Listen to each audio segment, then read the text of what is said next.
some kind of proposal by which we can, taking into account the various languages that people are speaking, where we will have a home group of 6 people that you will be returning to for feedback, discussion, reflection, processing. And then in order to do experiential work, I suggest we go at times into groups of 3. So we've worked out, Demetrius and I, these codes where everybody is a food and a number. The number is your group of 6. That's easy. If you are A1, then you are in group 1. If you are C3, you are in group 3.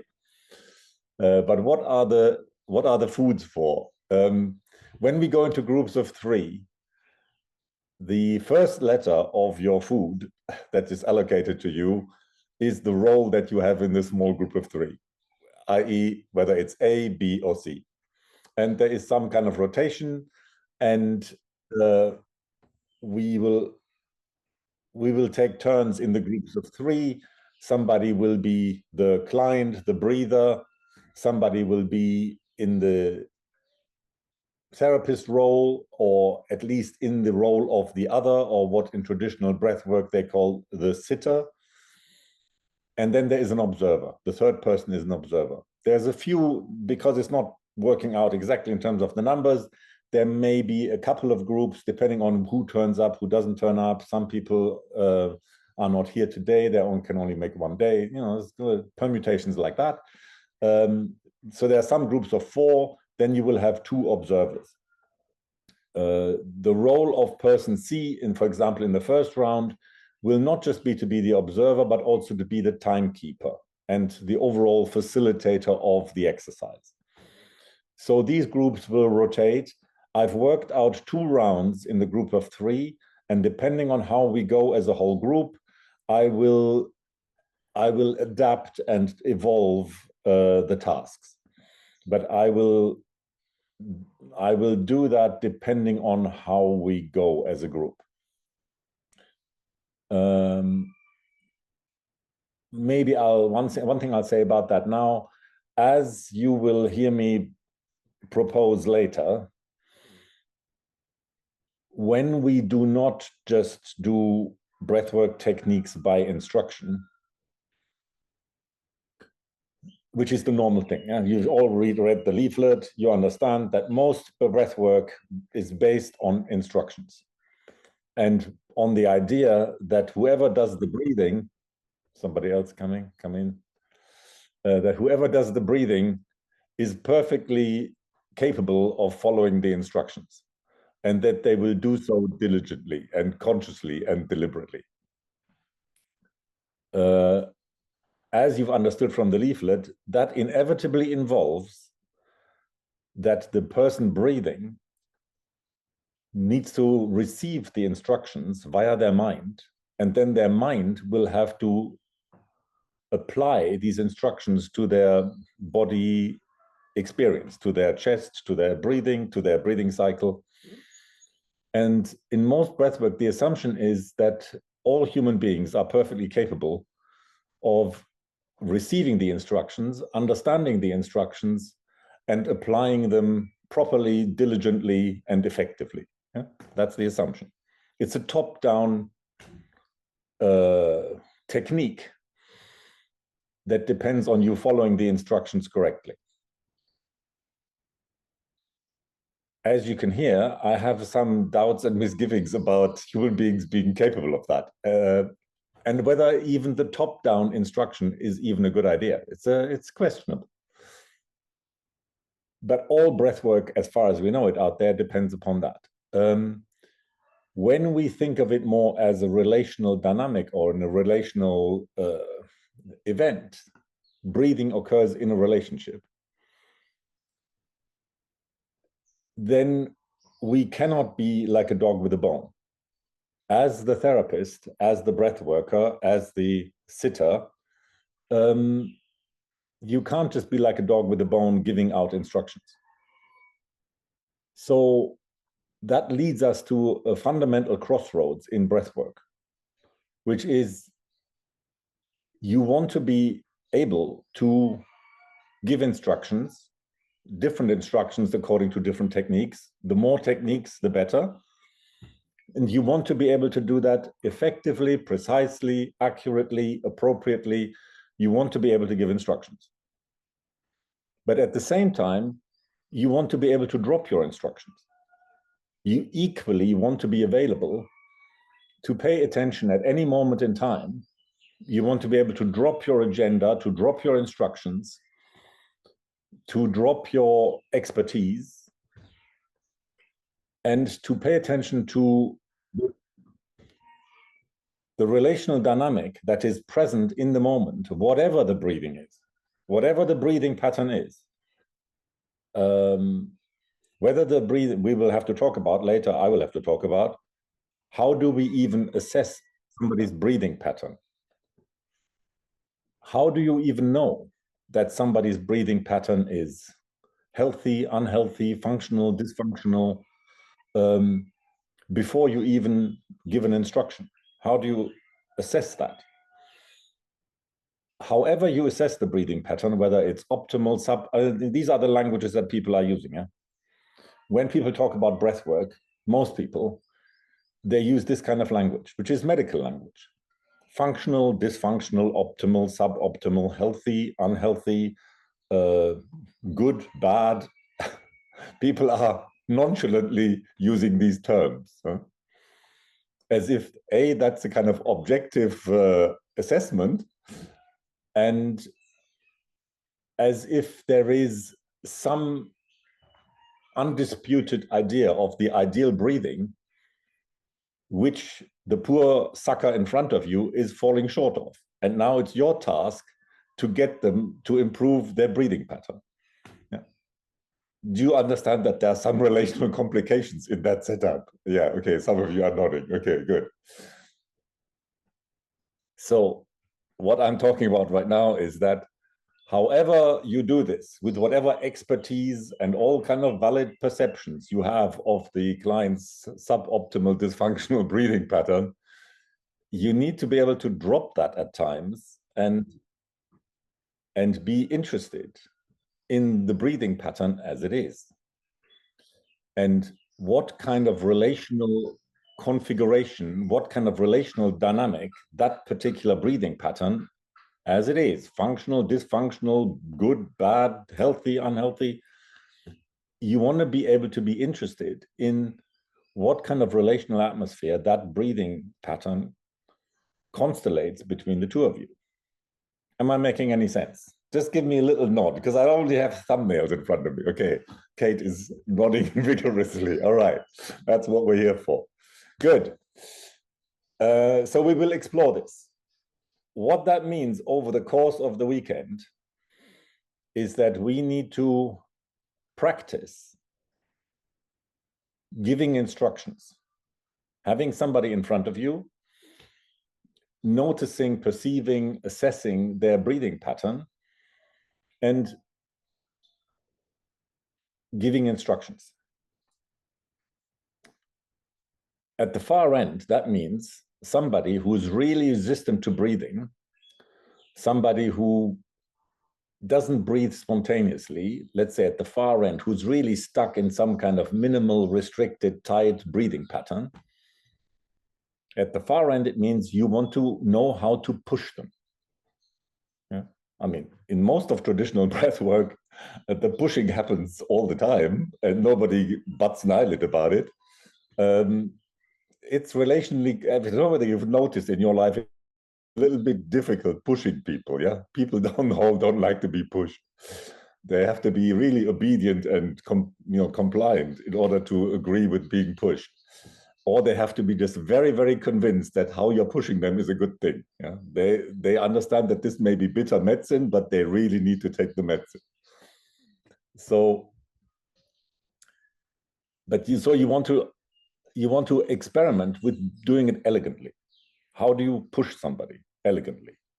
At the far end, that means whatever you've diagnosed about their insufficient, dysfunctional, whatever you call it, breathing pattern, you want to hound them. That's a strong word, yeah? But you want to be able to hunt down all the compromises, all the limitations, all the blocks, all the whatever restrictions they are habitually trapped within. And you want to be able to hound those down and hunt those down and be able to propose and push them to do it differently. As I just said, in most breath work, people do that and they are constantly caught in the dilemma between being some nasty pusher, some kind of slave driver on the one hand, but having to do it in a benign way where they say, well, this is really good for you and this is maybe bitter medicine and it's maybe difficult, but keep going, there's a point to it. And in most breathwork, this happens implicitly, unconsciously. It's taken for granted. You want to, in this workshop, you want to learn how to do this explicitly and to be aware of it. And when you're pushing, you know that you're pushing. And then we want to experiment with the opposite, which is that you do not have an agenda, that you just bring awareness, loving awareness and acceptance to the breath and the breathing pattern as it is. And you don't push anything because the universe doesn't need pushing. You know, we're called human beings. All that's needed is being and nothing needs to be pushed. And you want to be experimenting with that. How can you be present as the breath worker, as the therapist, when you're not pushing anything?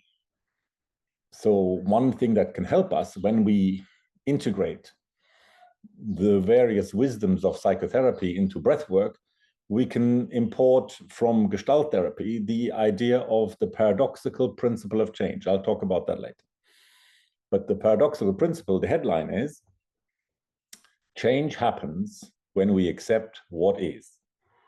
When you apply that to the breathing pattern, that means some potential for emergent spontaneity, a spontaneously emergent breath, arises when you accept the breathing pattern as it is. That would be to apply the paradoxical principle of change to the breath and to breath work. Am I making any sense? Hello? Yeah, all right, good. So, over the course of the weekend, we'll be going into groups of 3 where you can experiment with these things. In those groups of 3, Dimitris and I have allocated roles, but of course you can renegotiate them as you see fit, depending on your experience as a breath worker. Somebody may say, well, I don't want to be the therapist or the breath worker, I can let somebody else do it.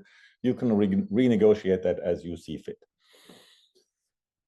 The main thing is, of course, as always, when we do experiential work, is that you want to experiment. It's an experiment. And we'll see what happens. Okay. That's all I want to say for now in terms of the overall program, the overall idea, the overall format. Does anybody have any questions, anything they want to say at this stage before we launch into introductions in a little while?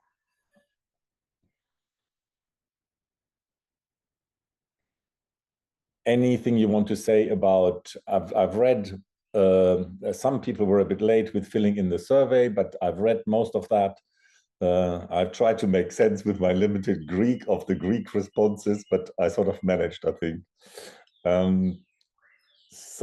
But if you want to say something to all of us, remember what I said in one of the documents about, in order to make this work, the whole principle of this is that my breathing depends on you, all of you. My breathing is a relational event, and I'm not breathing in isolation. I'm breathing in a relational web. And it is all of you that contribute to me feeling safe enough to breathe deeply and expandedly and in a surrendered way. Yeah? And of course, in breathwork, we sometimes use this instruction. We say, don't breathe, let yourself be breathed. Have you come across this? That's a profound experience when you get the sense that you are being breathed. So this is an idea that we do use in breathwork, but that can include being breathed in a relational web of a group, another person being there. So if we accept interdependence and intersubjectivity, then my capacity to breathe and enjoy my breathing, yeah, that's the main aim. Huh? You want to enjoy your breathing. Huh? My capacity to enjoy my breathing depends on you. And so it's a co-created relational event. So let's be aware that whatever we do, whether you come into the group and at the far end you dominate and take lots of airspace, or whether you hold back, you are contributing to co-creating the emotional atmosphere of this event. And in that way, you affect everybody's capacity to breathe. So holding back is as bad as dominating. All right, good. There's a couple of hands up. Corinna.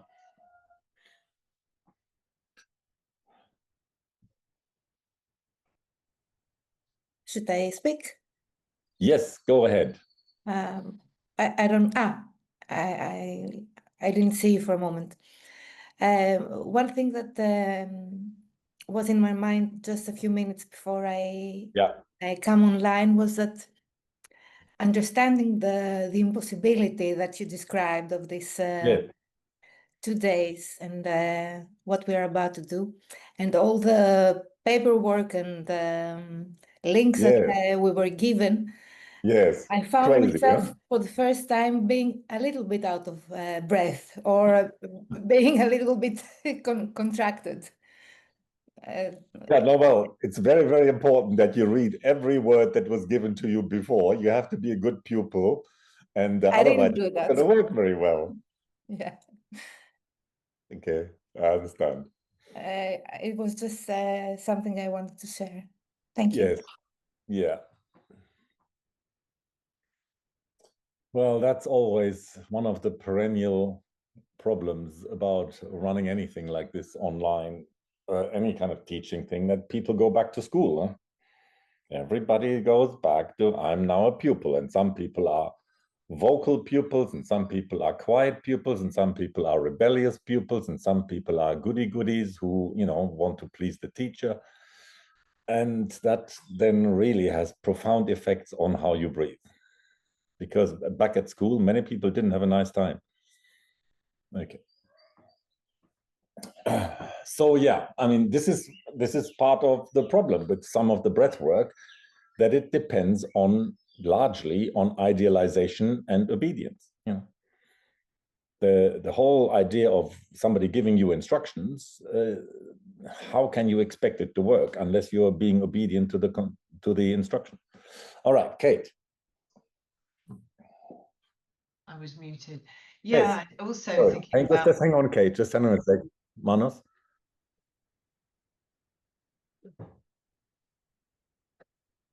Look like it.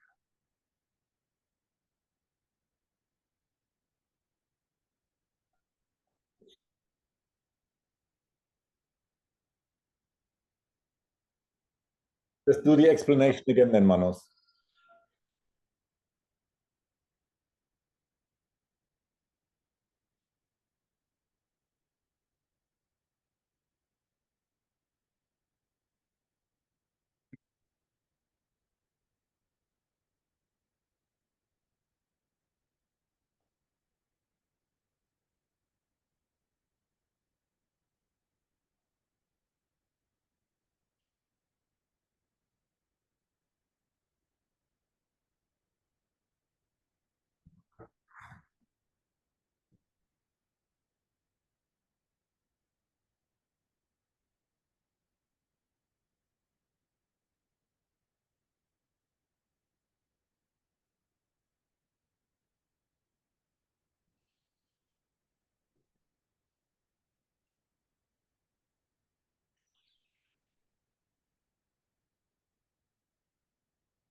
I'm just working on it.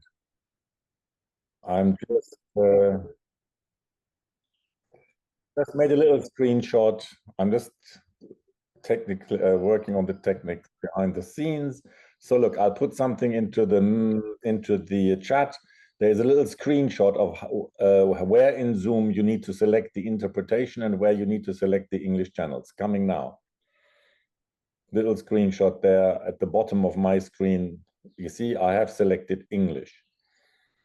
So if I select that, the Greek people need to select Japanese because Zoom doesn't apparently appreciate the Greek people. So, but everything else who wants to speak English, you need to be on the English channel. You need to have that tick there by English. All right, and then hopefully once we've all done that, that should work. All right, Kate.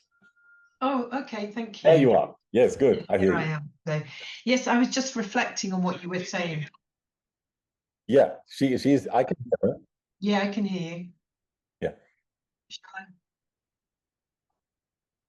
So yeah, it was really about what you were saying about these different polarities of being very directive and being very accepting, but Yes. also given this web of relationships, the sort of system that the client is in, that the therapist's psychophysical state will affect the therapist's own breath pattern. Yes, so the way that I show up and how directive I am will affect my breathing, and how accepting I am, you know, that is part of the web that will influence the client. Yes, absolutely. Yes. Yeah. And this is something that, of course, in the origins of therapy in psychoanalysis, people have been thinking about for 70 years. How does, whatever language they use, they might say, how does the therapist's unconscious, how does the therapist's presence as a body-mind, and including their unconscious, how does the therapist's presence subtly and to some extent unconsciously influence and affect and support or inhibit or restrict the client? So there are all kinds of processes, all kinds of messages, especially non-verbal messages that we give each other through our posture, through our tone of voice, through the way we hold our head, through the way we're frowning or not frowning. There's all these non-verbal messages which human right brains are incredibly adept at reading without even noticing, you know, subliminally. And that really affects whether we feel supported by each other or restricted by each other. And all of that goes on in all kinds of breath work, except that nobody pays attention to it. Because it's not assumed to be a relational dynamic. It's not assumed, you know, it's just the instructor, the teacher, the sitter, the therapist gives the instructions, and then supposedly there is the illusion that the breather is then on their own, yeah? And they're doing their thing then, based on obediently following the instructions. I mean, you know, I don't particularly want to pick on people, but you know, you can watch any of the videos, that demonstration videos that are available online. Like, let's pick Wim Hof. You know, there's videos of Wim Hof where he gives the instructions, and then you can see on the picture, you can see the person breathing their head off, and to begin with, and then Wim Hof talks to the camera and gives the explanations, and about 2 minutes down the line, the person isn't actually following the instructions anymore, but Wim Hof is oblivious. He doesn't even notice that the client's body-mind is not quite able to follow those instructions, at least not in a sustained way, but nobody says anything about it. And that, so it's not really considered to be an ongoing relationship. You know, the thing is just about giving instructions to begin with, and then the breather, and like in approaches like holotropic breathing, many people, you know, they put on a blindfold, and then they're in their own universe, you know, Major Tom floating in a tin can kind of thing. Yeah.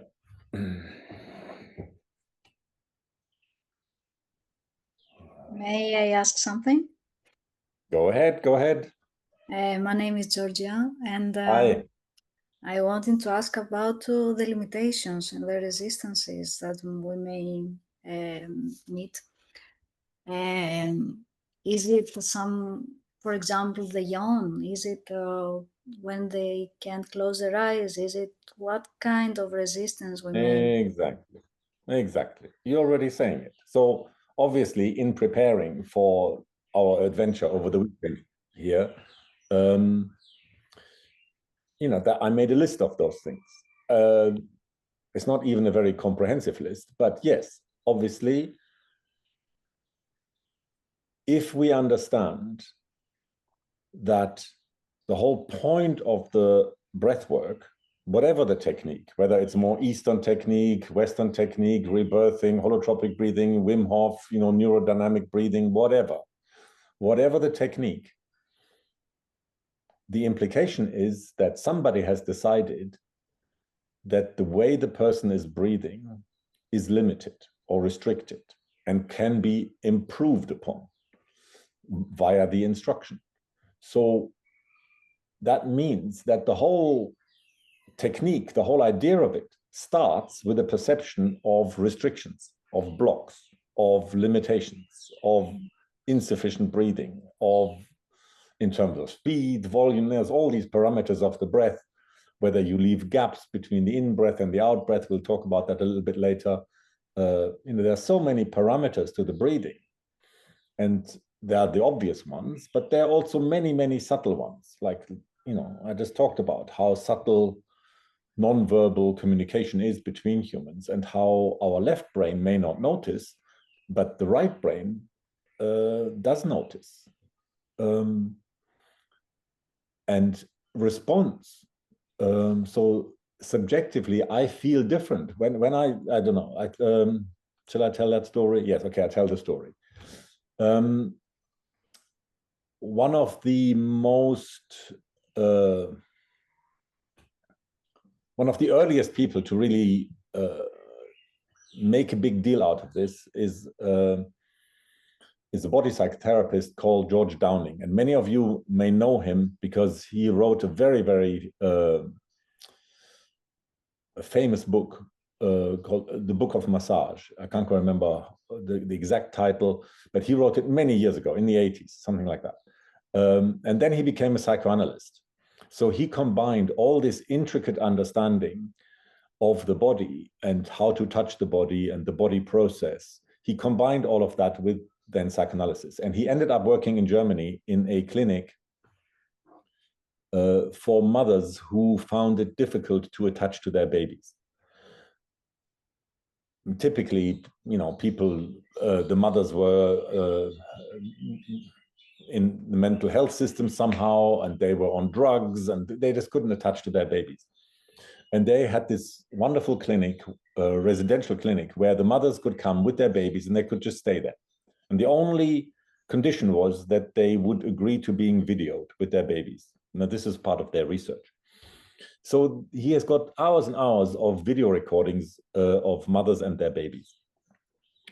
So I know this is like decades ago. At one of the conferences, he showed a little video of a mother changing her baby's nappy. And when you watch the video, when he shows it to you the first time, you don't notice why at some point the baby starts really screaming. I mean, badly. The baby, from 1 second to the next, the baby starts screaming. Everything's fine. He's being changed, taking the nappy away. And, and most people would just think, oh, the baby, there's all kinds of things going on in the baby. What do I know? No, suddenly the baby starts screaming. And then he shows you the video again in slow motion, including the mother's face.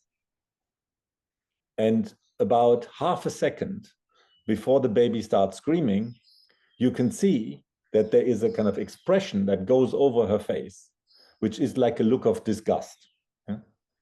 She knows she's being video recorded. She's on her best behavior. She's trying to do it nicely. She's trying to be the best mother that she can be.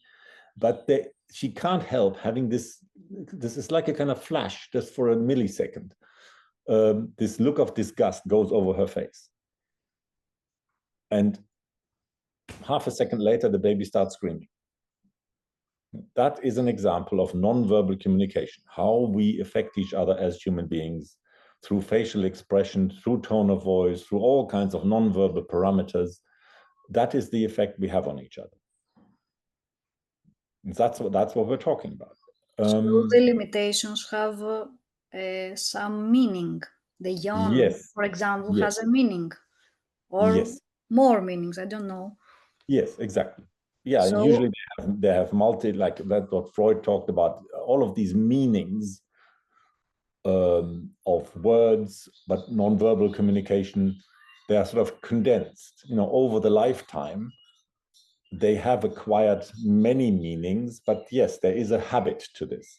It's not random.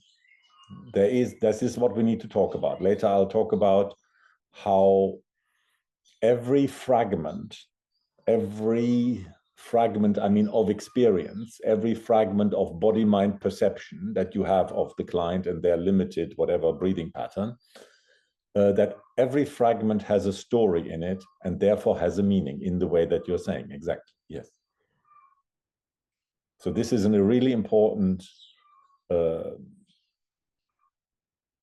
idea to understand and bring to the whatever breath work we do, if we want to work in a relational way, and if we want to understand the breathing pattern as a relational dynamic, then this is a really important principle, what you're saying. Yes, that every fragment, every aspect of the breathing, the non-breathing, the deep breathing, the pushing the breathing, the forced breathing, the held breathing, everything has a meaning. And it has an emotional, relational meaning. Yes, we will talk about that. That's great. Thank you. Thank you too. That is precisely why we do not need to keep pushing the breathing. We do not need to be like a dog with a bone, keep breathing, keep breathing. Yeah? We don't have to do that, because every non-breathing, every restriction to the breathing, every interruption to the breathing, every limitation to the breathing has a deep and profound historical, psychological meaning. And that is interesting, and we can be curious about that. So that's why whatever agenda you have in principle about whatever breathing technique you have decided upon, that's why you can let it go at any point, because there is so much meaning in whatever happens already. And you're not trying to get somewhere, or you don't have to be getting somewhere, because there is so much meaning already. And that's, of course, difficult. How do you access that meaning? Because much of that meaning is unconscious. So that's where breathwork then needs to really rely on psychotherapy, because it is mainly through there may be other disciplines, but it is partly through psychotherapy and psychoanalysis that human beings have developed some kind of understanding of how we access the meaning of unconscious or unspoken or subliminal dynamics. But because you trust that there is a meaning, in the yawn, in the looking away, in the whatever, because you trust that there is a meaning, you've taken the first step towards discovering it. But yes, it's complicated. It boils down to, how do you help any human being become aware of what they're unconscious of? And they're unconscious for a reason. They're not just randomly unconscious. They're systematically unconscious because they're trying to avoid some pain, in simple terms. And so how do you help anybody gain awareness of what they don't want to be aware of, or there is a mechanism that stops them wanting to be aware of it?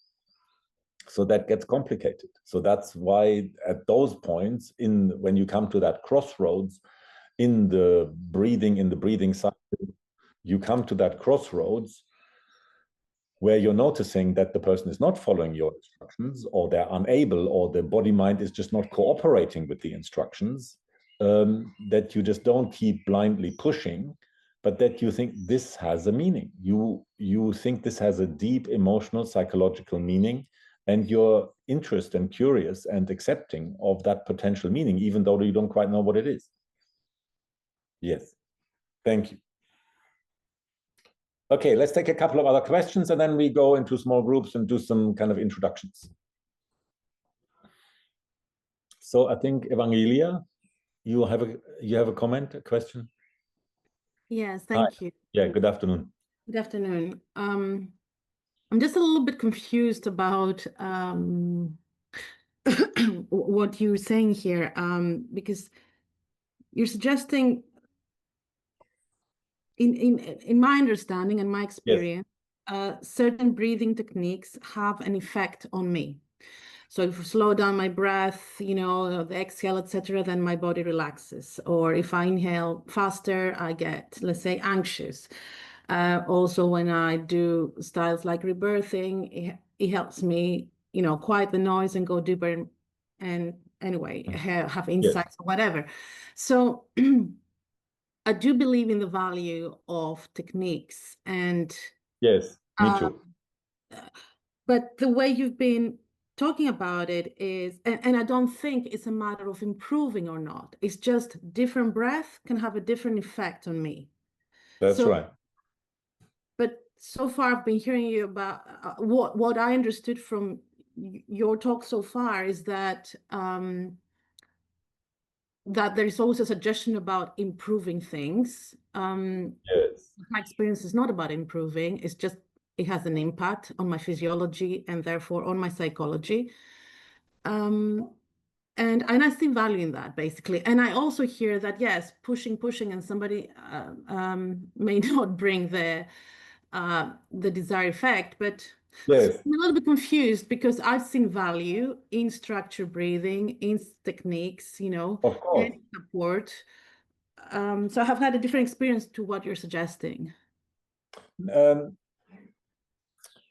Well, it's tricky what I'm saying. I'm saying we want to be able to use all the techniques, integratively. We want to, there is no technique that I don't want to be able to use. I want to use them all. But at the same time, it's confusing, as you say, because I'm also very critical of techniques. So how can I be so deeply appreciative of the powerful effect of the technique and at the same time be critical of the technique? What am I saying? I'm contradicting myself. Yes. There's a famous poem by Walt Whitman where he says, do I contradict myself? Yes, very well. I contradict myself. I contain multitudes. Yes, I contradict myself. I'm both deeply appreciative because all the breathing techniques can be really powerful in the way that you say. They can lead to altered states of consciousness. They can change the physiology. They can change the fundamental emotional atmosphere of my internal sense of being. That's why we want to use breathwork, because they can have that powerful effect. And all of them boil down to some kind of technique. Do this, do that, breathe like that, hold the breath like that, do, count to 4. And, these are techniques. Without the techniques, we would never get the powerful effect. So we want the powerful effect. But when you say that, oh, I don't really think in terms of improving, I just want the effect. Well, but why do you want the effect? Like, I don't know, some of you may know Sadhguru. One of his standard things is, if you had any choice about your internal state, would you go for misery or pleasantness? Would you go for bliss or for ordinary? You want to improve. You want to improve your internal state. Given half a chance, you will go for maximum bliss and pleasantness. The thing is that in most breathwork, the improvement, the impulse towards improvement, the agenda towards improvement is disavowed because it's a hellhole. They know perfectly well, somewhere in the back of their minds, that pushing somebody to improve is a relational hellhole. So they have to pretend that it's not about improvement. It's just about difference. or you can feel like this, or, you know, you have the choice. You can continue feeling anxious, or you can slow down your breathing. Which would you prefer? I don't have an agenda about it. That's not really true, is it? I was going to use a worse word than that, but that's not really the whole story, is it? People want to improve. How many people you think who come to breathwork seminars are there because they want to improve? That's true. They want something, you know, different. Exactly. So yeah, in that respect, yeah, I agree. So then, as soon as you go to somebody else, I can't help myself. I come to you. I want your help to improve myself. Immediately, you are in a dilemma. Because if you say, yes, Michael, come to me, I will do some breath work with you to help you improve yourself. Immediately, what is the implication? The implication is that I'm not acceptable the way I am. You see, then you have to agree, whether you like it or not. I have trapped you as the client. I have trapped you in somehow giving me the message that I need to be improved, that I'm not quite good enough or acceptable enough or, you know, fine the way I am. I'm not saying that is you believe that, but I'm saying that I, as the client, have trapped you in that implicit message. This is why self-improvement is such a tricky thing for human beings to do. Do you need improving? Are you good enough? Or do you need improving? And most humans are stuck in that, where the reason for change is because they evaluate themselves as deficient, insufficient, not good enough, and they haunt themselves with the idea that I'm not good enough, that I need to improve. So the whole thing is full of that dilemma. And so we're trying to, what I've said so far, and it is confusing. It is actually paradoxical, that's why it's confusing. I'm saying, let's, as the facilitator, as the breath worker, as the therapist, let's be big enough to contradict ourselves. Let's be able to join the self-improvement agenda, and at the same time, let's accept exactly what is, without any improvement. Let's be able to do both. That's a good foundation. If you can, as the therapist, if you can inhabit a position where you can contradict yourself and say to the client, you want to badly improve yourself because you think you are a miserable git and you don't qualify for, you know, human consumption. You want to improve yourself? Okay, I'll help you improve yourself. If the other person comes and says, you know, I'm fine the way I am, I'm, you know, I want to explore my potential, not because I want to improve myself, but I want to explore. I'm up for the adventure. If somebody is completely, very few humans who are, but let's just say, you know, it's a thought experiment. Let's just say somebody is completely accepting of themselves and they come for breath work, and then you say, well, I can do breath work. It's just an exploration. You know, we don't have to get anywhere. There's no self-improvement required because you're fine as you are. You're just perfect already. So you want to do justice to that contradiction. That's a good foundation. That's a good relational position to inhabit to begin with. But it's confusing, I agree. Am I making any sense? Hello? Good. I get it. But I think even for psychotherapy or any sort of, sort of therapy, people get attracted to it or go to it because somewhere they're struggling or somewhere they need some support, you know? So by default, when they come to us as therapists, breath workers or whatever, they need something. Absolutely, exactly. And then they're in search of something. Yeah, and then immediately you are in this dilemma, you see, because they're not coming because they want help out of an inner sense of self-acceptance. Typically, they come because there is pain. And typically, they are judging of themselves. They are non-accepting of themselves. They judge the pain. They turn the pain, I mean, the pain is bad enough, but they turn the pain into an internal judgment. into some kind of self-persecution, or at the far end, you know, in the West, we have managed to create a civilization where a good proportion of the population are full of self-hatred. You know, at the far end, it's self-hatred. And many people hate the fact that they're in pain. I mean, the pain is, like I said, the pain is bad enough. Why hate it on top of it? Why add insult to injury? But many people are in that condition. So that's what they bring when they come to you for help. It's not that they come to help because I'm such a lovely human being and I'm in pain and now I just want some help. No, they come, they're in pain. They hate the fact that they're in pain. They judge it as, you know, to the point of self-hatred, as some deficiency about them, or some, you know, flaw or fun, you know, like there's a psychoanalytic book called The Basic Fault, which means that people feel there's something fundamentally wrong with them, like kind of original sin. And many people operate like that. And they come to you and they bring that as part of the agenda, why they come to you in the first place.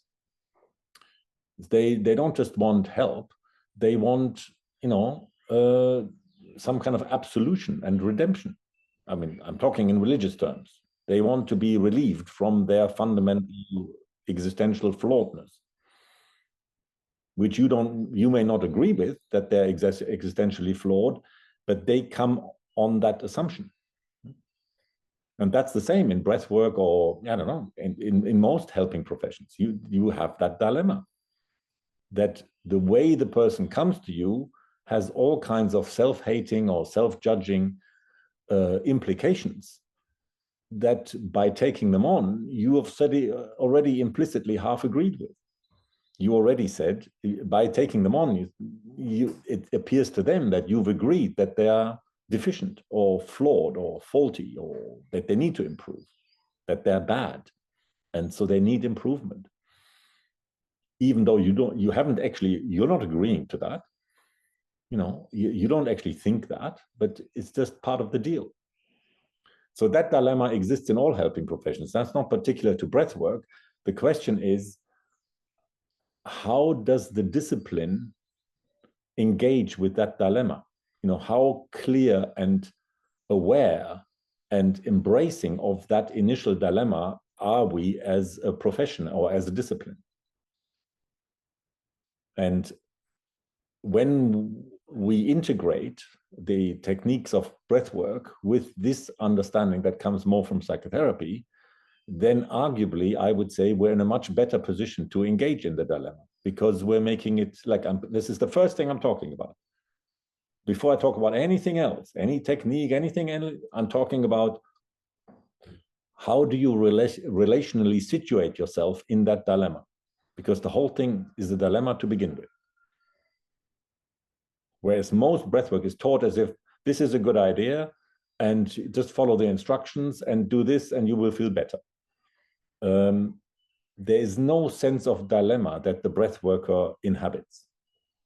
You could say it the other way around. You could say it more critically. You could say there is a complete and categorical denial that the breathworker has any relational dilemma when they take somebody on. So this is the first thing I'm talking about, and I'm talking about it quite a long time, actually. So we've already spent an hour just on establishing the dilemma. Anyway, all right. Okay, I'm going to respond very, very briefly to two more hands, and then we do introductions. Marilena. Hello to everyone. A very quick question. From your experience, was it always that difficult for people to feel safe with their breathing, to be that smooth, to find it? Was it so difficult? Because we are talking about mental health, we are promoting mental health, but I think it becomes more difficult and more difficult for people to do just the natural things. Yes, why do you think it's getting more difficult? Because we are overthinking everything and we're trying to fix everything and become better, not to become ourselves, not to be original. Yeah. Was it always that difficult, or is it now? When I was young, when I was young and innocent and I started breathwork many, many decades ago, it was easier. It was collectively, it seemed easier. Yes, I agree. So what does that mean? Society is getting more screwed up. People are getting more screwed up. How are they getting more screwed up? They are more and more disconnected from their spontaneous embodied experience. People are more and more getting alienated and distant from moment to moment, ordinary, the joy of life. Why is that? Well, you could say they're overthinking it, but that's just a symptom. You know, that's just the froth on the wave of the ocean. What is the tsunami? The tsunami is an epidemic of misery, a collective epidemic of misery that gets worse from generation to generation. That's what we're dealing with. People are more and more disconnected, and there is more and more self-hatred and alienation. People are dissociated. Why is that? Because somehow we are traumatizing children. We are getting better and better at traumatizing children from early on. And then they come down 20, 30 years, 40 years down the line, they come to breathwork, and then they want, you know, a breathwork technique to fix that. It's a little difficult. Yeah, right. Thank you. Misha. Hi, good to see you. Hi, yes, good to see you too. So I have two quick thoughts. One is just about what you were talking about. Earlier when you said there is this famous instruction, let the system be breathed, or the body be breathed. The body has an intelligence and knows how to breathe, so let go. Yes. I wonder how much of that, I wonder what happens when you're conditioned from that traumatic event or events to hold your breath, to control it. So I'm curious to hear about that and see what happens on the weekend. When you just let your body be breathed, and then it goes into that conditioning of holding the breath. Yeah. So well, that's why, you see, where does this idea of let yourself be breathed, if you track that, where do you think that comes from? That comes from the East. That comes from yoga and Buddhism, and, you know, from Taoism. It comes from human traditions that are still profoundly rooted in interdependence, where you're not a separate individual. The Western breathing pattern manifests the Western philosophy, the Western paradigm, which is that you're an individual, I'm an individual, we are separate individuals, and we breathe as separate individuals. So then we need reminding through ancient traditions from the East that that's not actually the case. That's just a delusion. It's just a fantasy. The fact, you know, the idea that you're an individual and that your experience is defined by your skin boundary is a complete fiction. There's nothing true about that. So, but most of us are so locked in this Western fantasy delusion that we need reminding. And breathwork is a very good way of being reminded that no, my identity does not stop at my skin. You know, I'm much more fluid and much more transparent and much more well, interdependent. I'm you know, I'm at the mercy of the universe. And then the question is the universe friendly or is it hostile? And if you're at the mercy of a friendly being, a benign, friendly being, then it's not a problem, is it? You don't mind letting yourself be breathed by a benign entity. But if the whole universe is hostile and out to, then of course, it would be madness to let yourself be breathed by that. All right. I just wanted to say, and most of us are believe that it is a hostile universe. I know, that's ridiculous. Most of us, no, evolution would never keep going if it was, you know, unless the universe wants us to continue, you know, we wouldn't be here. So there must be some kind of benign cooperation that's keeping us alive. Okay, all right, let's do introductions. Dimitris, are you ready with the groups of 6? Yep. Let me just, before we go, actually, I'll share my screen and I'll show you the document that we've prepared. Where is it now? Hang on, just a sec.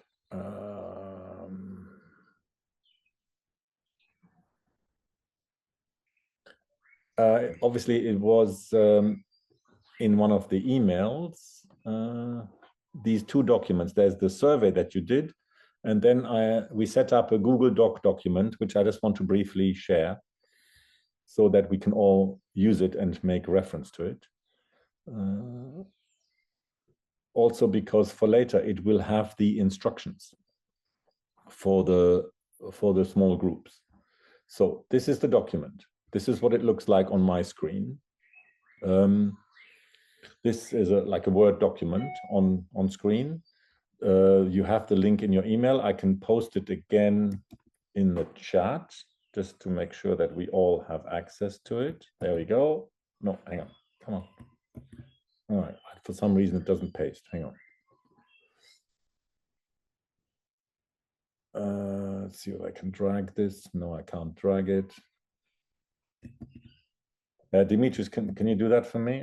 For some reason, it doesn't. I've copied it, but it doesn't allow me to paste into the chat. So this is what it looks like. And you can see here on the left, I've left the document tabs open.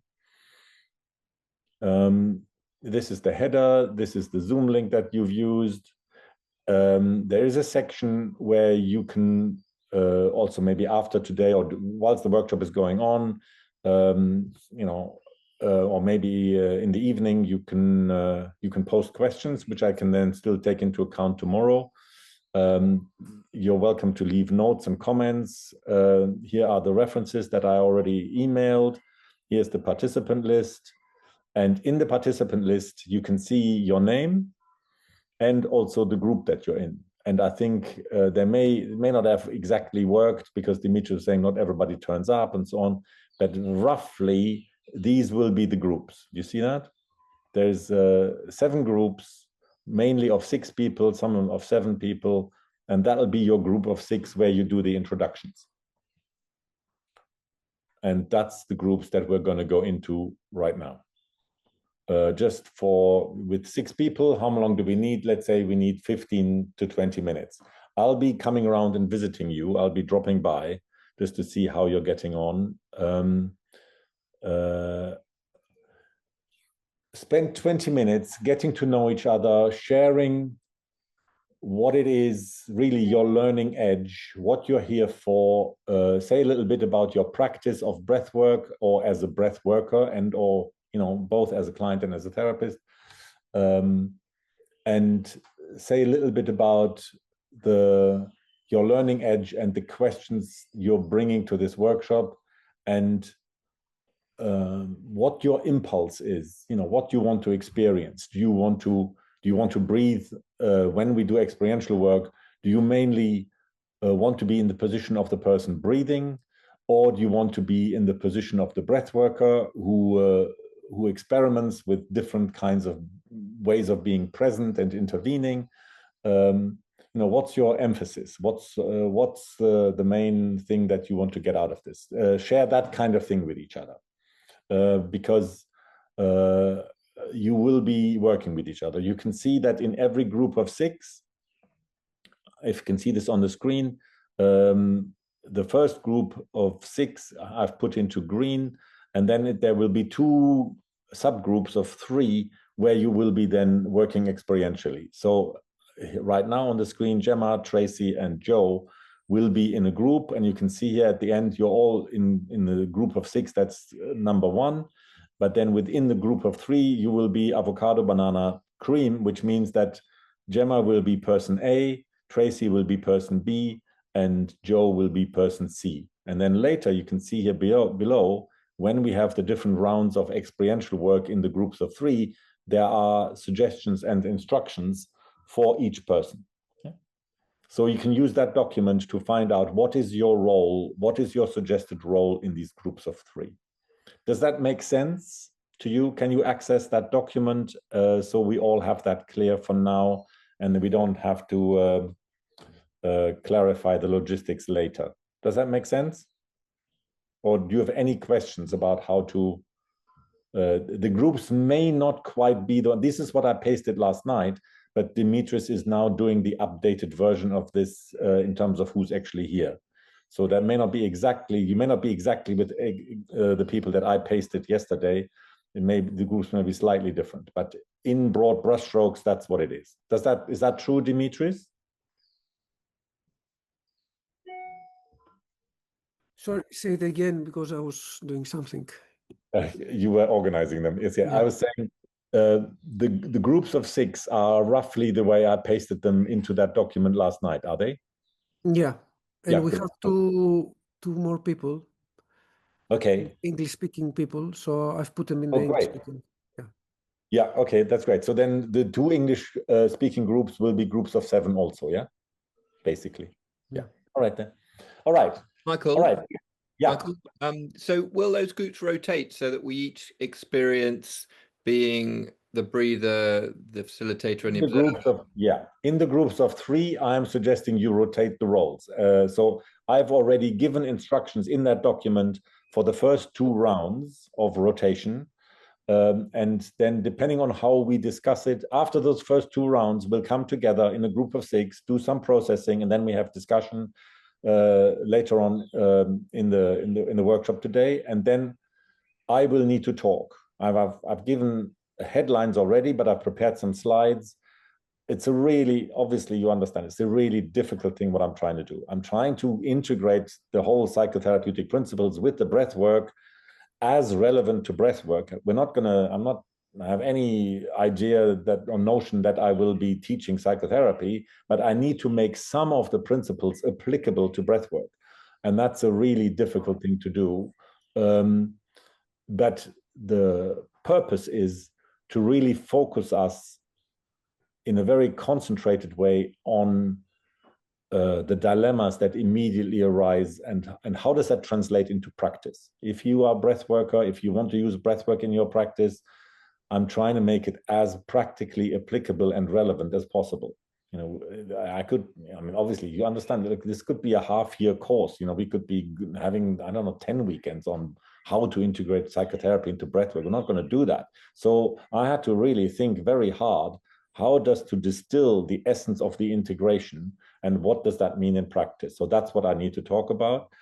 And then we want to experiment. So then we want to experiment in groups of 3 in rotating. There will be different instructions.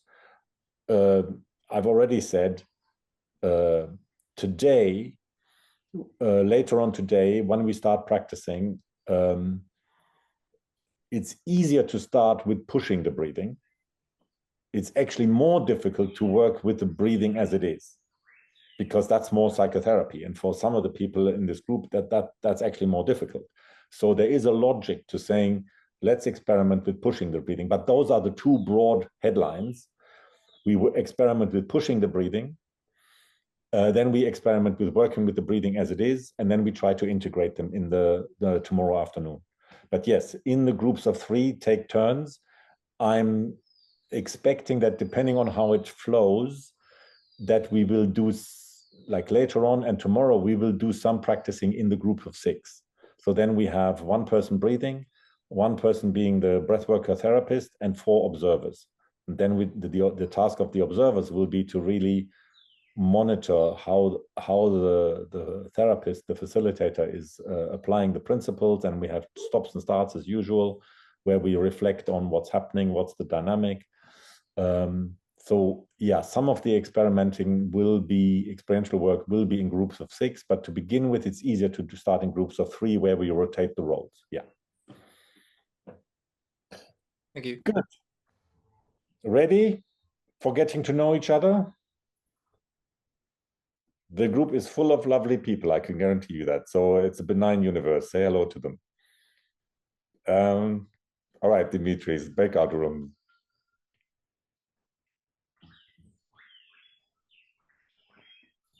I will come and visit. Okay.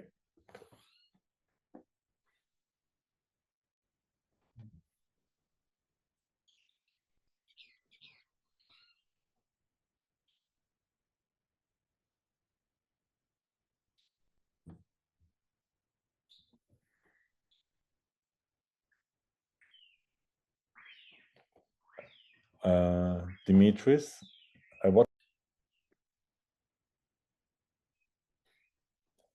All right. I had every intention of visiting all the groups, but I got caught in a very interesting conversation in group 1 and never made it any further. Okay. So of the other groups, tell me a little bit. What? Just give me the upshot. Just let's give a bit of an impression by some people talking and sharing what happened for you in the small groups. I can start, Michael. Yeah, great. Thanks. Hello, Michael.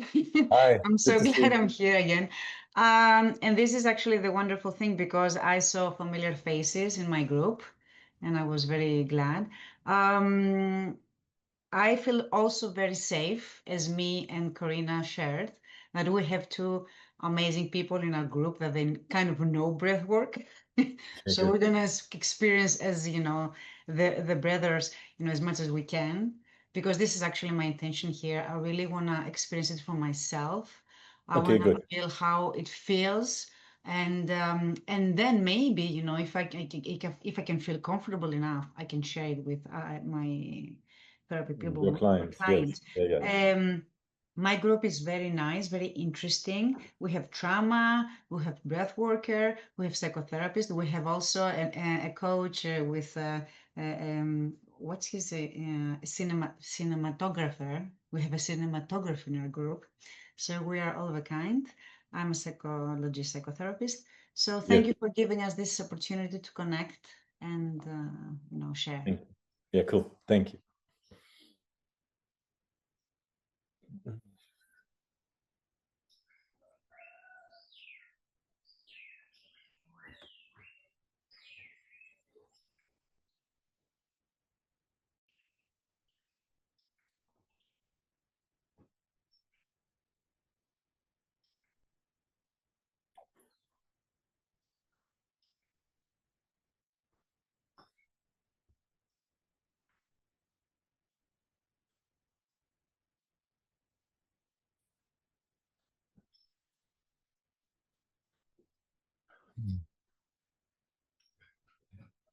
Okay. Nobody else has anything to say. Last opportunities gone. All right. That's fine. Actually, Joanna had her hand up. I just noticed. Yeah, cool. Yeah, all right, I'm listening. Θα τα πω στα ελληνικά. Yes.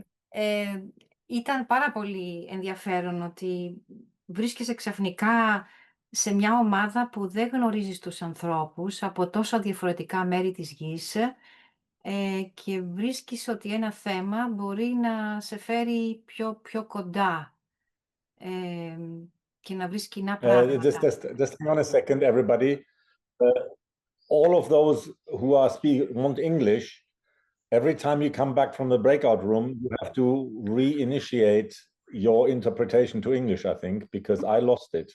So okay, I will say it in English. I will say it in English. It's fine. I mean, it's just that I was just going to ask Manos to repeat the first bit because I missed it. I wasn't prepared for that. But if you say it again in English, that's great. Yes. Go on. I appreciate being in this group, and it was very interesting because even though we are in front of a monitor and you don't know the other people, there is an essence, there is something that connects us. And I was in a group from different places of the world, and this made it more interesting. And I felt very safe, and I'm curious about what will follow. So thank you. I would like to thank the group and also the whole group here.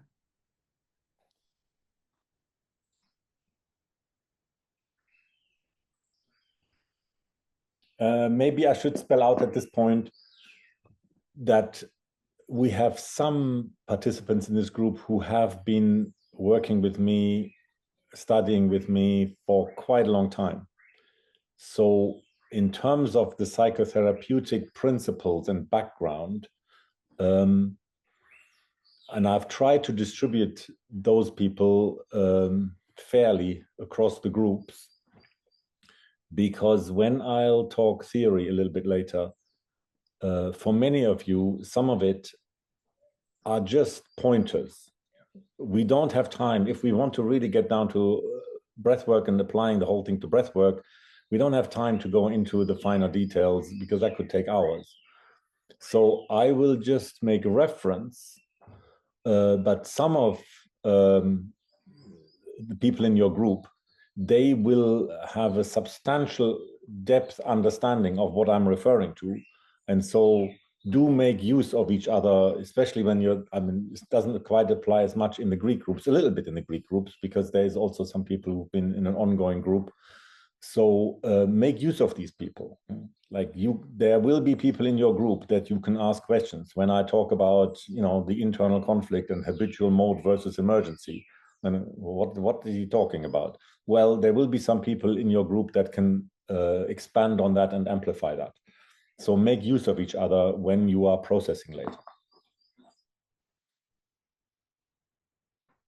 That's, I mean, that's one of the wonderful things that, you know, in our attempt to integrate those traditions, some people coming more from the psychotherapeutic background have not hardly done anything with breath work, and they are here and they can bring that wisdom and understanding.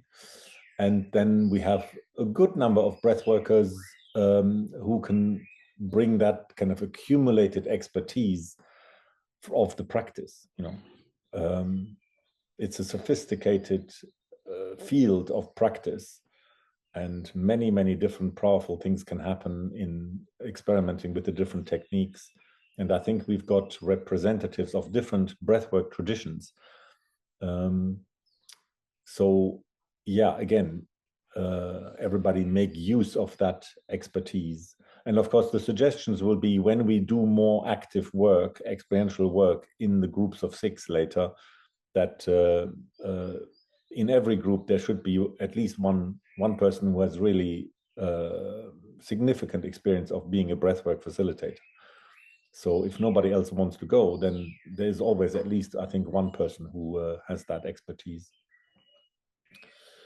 Good. All right. Let's move into groups of 3. Dimitris, are you ready for that? I need some time. And do what, Michael? And do Say what? Again? And do what? Yes, the instructions are in that document that I just showed you on the screen a little while ago. Okay. So find in that document, find the participant list there, you know, this thing. Find your name and see what food you are. And that determines whether you're person A, B, and C in your group of 3. When you have found that out, you will then see here, we have suggestions for 2 rounds of experience. Round 1, there's instructions for person A, there's instructions for person B, there's instruction for person C. Identify whether you are A, B, or C, and then read the instructions. And you can do that now before we go into the groups of 3. I suggest you go into the document there and you copy the whole thing for yourself and put it into some different note or somewhere on your screen so you have it available. And you can see that Dimitris has done the translation. So you copy for yourself either the English or the Greek version. You put that on your screen somewhere so you have it available. And there's no need to read the other instructions. That's for the other people. And then when you've done that first experience, that first round, which should take about not more than a few minutes, 6 minutes, something like that. Then at the end, and this is for the person C, who is the timekeeper and facilitator, to remind the group of, have some minutes after that of just talking through what happened. Just notice what happened. I've set it up so it's an interesting experience. I've thought quite a lot about how to do this. You'll have just have a few minutes, 4 or 5 minutes to then talk it through what happened from your various positions. So the whole thing will only take 10 minutes. And then we'll have a second round. We don't come back to the whole group in between. You have a round 2. And then person A can go to see round 2 here on screen. You go to round 2. Person A, there's a different instruction. You will be taking a different role. Like Joe was saying a little while ago, will we be rotating roles in those groups? Yes, that was the idea of round 2, that now person A will be the timekeeper facilitator, which was previously done by person C. So we rotate the roles and then read the instructions there, and then that'll take another 10 minutes.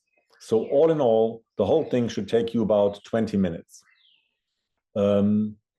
And that will, obviously, I've concocted the suggestion, the exercise, because it's to do with what we've already said in abstract, which is that 2 people's presence impacts on each other and affects each other's breathing. And this is an experiential exercise to get inside of that, to demonstrate that. Don't read the instructions for the other people, because especially, there's instructions for the different roles that hopefully will make that an interesting experience, which you will have a little bit of time to process in the small groups. And then we come back and talk about it. And I may then suggest another round, or we may just go into groups of 6 and process it further. Okay, let's see how we go. Claudia, you've raised your hand there. So basically, everybody, whilst we're talking now and whilst Dimitris is allocating the groups, please all go into, find out whether you're person A, B, or C, and then copy and paste, maybe for both rounds already, copy and paste somewhere on your screen so I have it available, the instructions, the suggestions for your role. All right, I'll stop sharing and then you can all go into that document. Okay, thank you. Claudia, you wanted to say something? Michael, yes, thank you. Hi, just a clarification. In round 1, person 1, at the last 2 minutes, it says breathe for 2 minutes in the most beneficial way for you whilst looking into the eyes of person B. Sorry, is it an instruction that we give to person B? So breathe for 2 minutes. No. Now, as person A, there's an instruction for person B, which is something to do with influencing the quality of your presence, taking a particular attitude. It's better if person A doesn't know what that is. Person A, in the first round, person A is the person breathing. And so your instruction is to breathe in whatever you decide is the most beneficial way for you. The point is that when you do the exercise, you have put person B big on the screen. Yeah, like in Zoom, does everybody know how to do that? You go to the person who's your partner in the exercise. In the group of 3, there will only be 3 of you. You take your cursor to their picture, and then in the top right corner of the picture, there's 3 dots. And then you get a drop-down menu, and then you say, add pin. You can make them big, basically. They will take the bulk of the screen. And so that is on Zoom the closest we can get to being in a room with somebody, like sitting with somebody or being with somebody in proximity. That's the closest we get. You make them big. And person B does the same thing with person A. And person C puts both of these people, because you're the observer, you make both of them big. So you will have 2 big faces on your screen for person C. So just try that out right now. Just pick me or pick anybody. Go to their thumbnail, go to their picture. You can see there it says mute and the 3 dots. You click on the 3 dots, and then down, halfway down, you can see add pin, replace pin. So that's what I suggest you use. So that's quite an important part of the exercise, that you really can see the face of the other person rather than a tiny little thumbnail.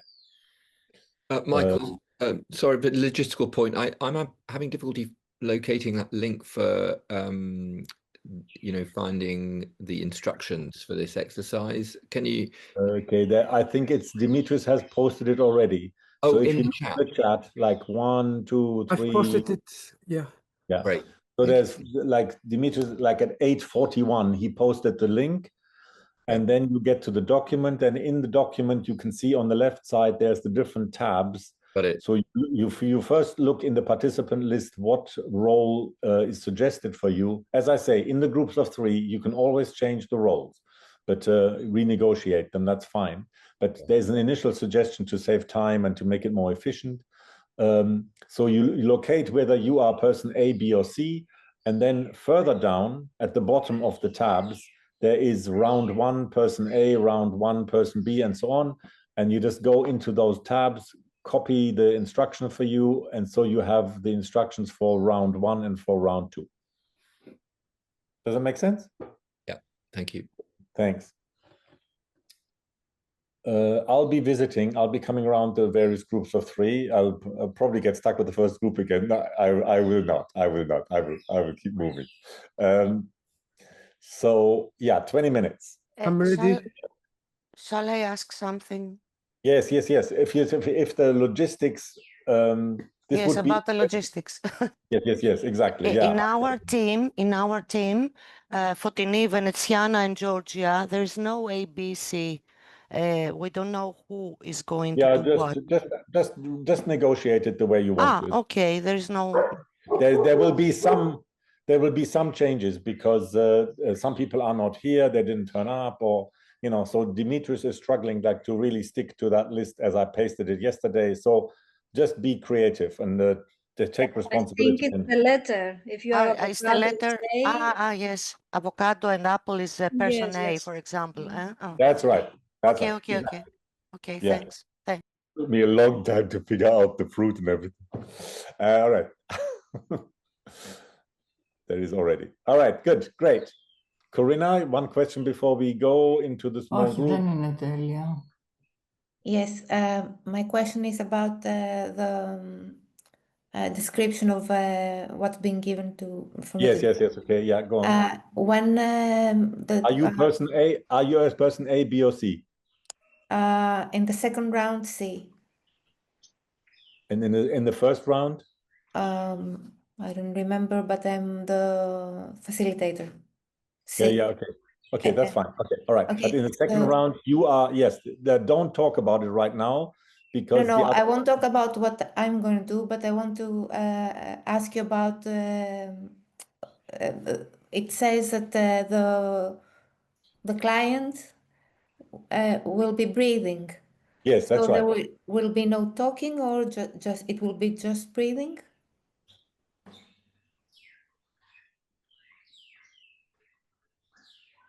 The exercise is likely to be more profound if you minimize the talking.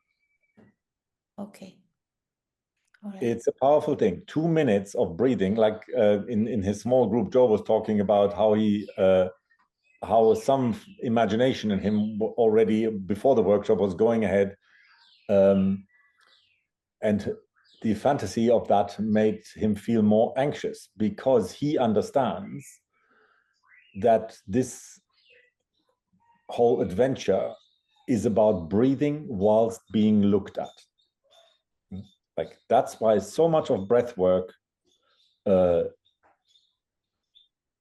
finds ways of minimizing contact, because they understand that being looked at whilst breathing, in a way, you're naked. Yeah. If I'm breathing and you're looking at me and I'm looking at you, the breathing is so revealing in a way. It's as if I'm naked. That's a very vulnerable position. And 2 minutes of being in that position is quite vulnerable making, and potentially anxiety provoking, because I'm very likely to project all kinds of judgments into you looking at me. What does she think about my breathing? And my breathing is is me, is my spontaneity. And now I'm not distracting us by talking. So the exercise, as I say, is going to be more powerful if you minimize the talking. And 2 minutes of being looked at while breathing it's quite an intense experience, especially when the invitation is to give yourself a nice time. Like, many humans do not know how to do this, how to breathe and give themselves a nice time. This is why somebody, I can't remember, said about, are things getting worse? You know, human beings in the West seem to lose the capacity, the understanding, the embodied wisdom of how to give themselves a nice time by breathing. Many people don't know how to do this. But yes, it's quite a vulnerable making experience. And that is exactly why we start with it. No, I mean, I could have done a different kind of format and we could go around the houses and we could set it up and, you know, but then we will never get to the end of it, of this workshop, with you having gained much, because we, you know, no, we're going right for the vulnerability there, right there. Yeah, that's right. So the Gina. Okay. Thank you. Gina? I just want to clarify the instruction. I'm C in round 1.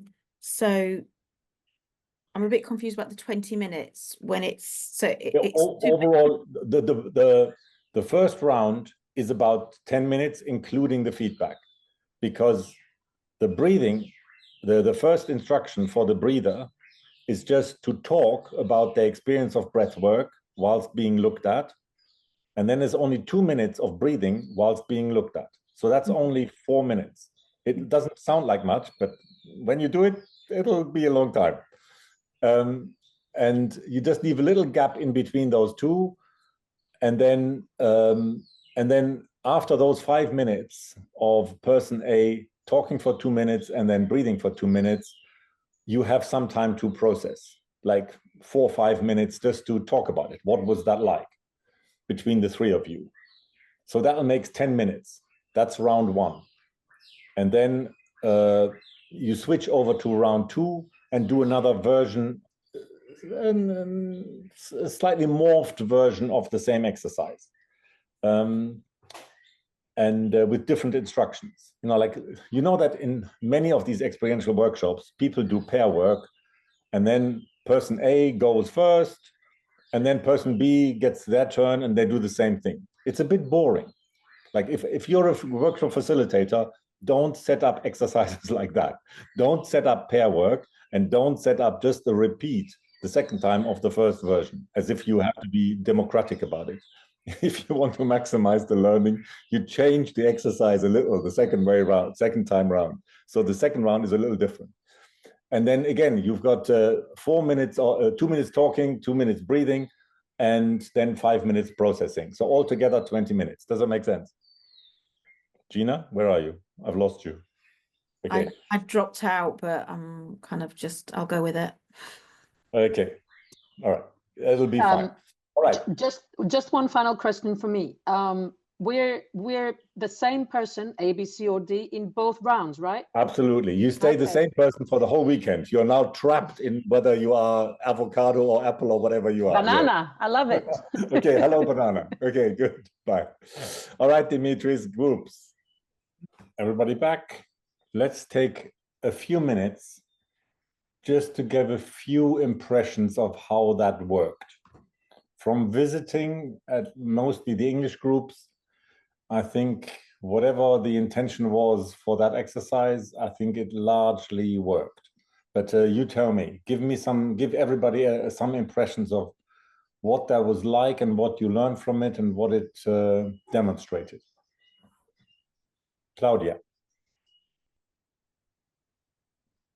I don't know what the intent, but I think for me was a reminder, maybe of something I already know cognitively, but the fact that when I connect with the breath, I come back to a present moment with the other. When I was given the instruction, I was a bit lost. I didn't even notice that the other person might not have been interested in what I was saying. I was too much taken by my own and not paying attention much to the breath work, to my breathing. So I think it was a kind of a really experiential reconnecting with the relationship with myself and the other for me. Yes. And most of us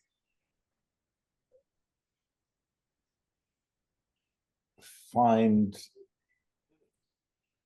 some kind of oscillation between predominantly paying attention to the outside world versus the inner world. And of course, you can gather from how we are approaching this that there's something very profound in the aim, in the idea, in the possibility that there might be simultaneously a deep connection to the self via the attention in the here and now, like you say, to the breathing, and at the same time an intense connection with the other person. And most of us cope with the vulnerable making quality of that by focusing on one or the other. You know, I can sit here and I can pretend that I'm looking at you, but I'm actually just staring into space. But really, I'm paying mainly attention, you know, just to give you a quality of that. It would be like that. I'm looking at you, apparently, but I'm not really looking because I'm really just, I'm more internal. You know, I might as well have my eyes closed. Or the other version would be that I'm really, I mean, I've got you as thumbnails right now, but I'll pin somebody for the purpose of the exercise. Okay, I'll pin somebody.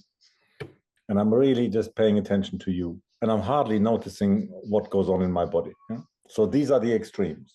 And something precious, profound can happen when the two come together. And that's, of course, what we mean by the intimate edge. There's an intimate edge inside, and there's an intimate edge interpersonally, and then they come together. Yeah, great. Thank you, Claudia. Sophia.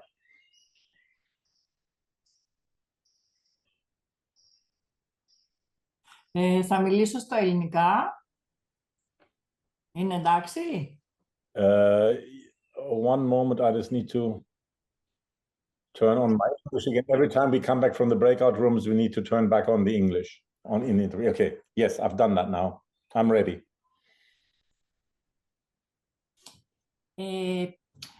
Παρόλο που στην αρχή λιγάκι χάσαμε λίγο χρόνο για να ρυθμίσουμε τα τεχνικά θέματα, ήταν πολύ εντυπωσιακό το πόσο καθαρά στο πρώτο λεπτό ο Κωνσταντίνος,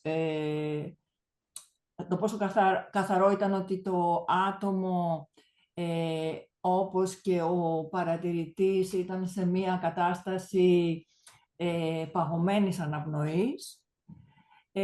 Και στο δεύτερο λεπτό σιγά σιγά άρχισαν να αναπνέουν και οι δύο και για μένα είχε ένα ιδιαίτερο νόημα γιατί είδα αυτό το πράγμα να συμβαίνει διαδικτυακά. Δηλαδή σαν σωματική ψυχοθεραπεύτρια προσπαθώ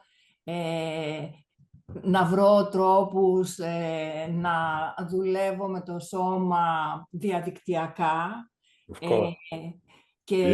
και στο θέμα της αναπνοής δεν θα το τολμούσα. Οπότε ότι το είδα να συμβαίνει και να είναι τόσο καθαρό, εμένα με εντυπωσίασε και τα μέλη της ομάδας μου ζήτησαν να το μοιραστώ με όλους. Το ότι υπήρξε αυτή η σύνδεση διαδικτυακά. Yes, I agree. Ευχαριστώ.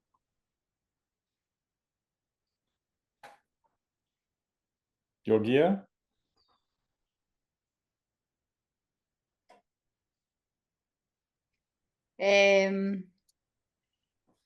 I would like to say that when I was looking at the other girl, I felt the need to follow her breath.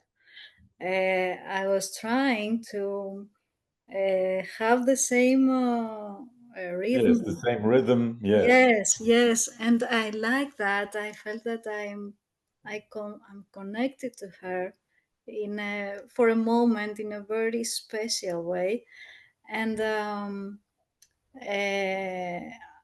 I think I saw in her eyes more things, more feelings, more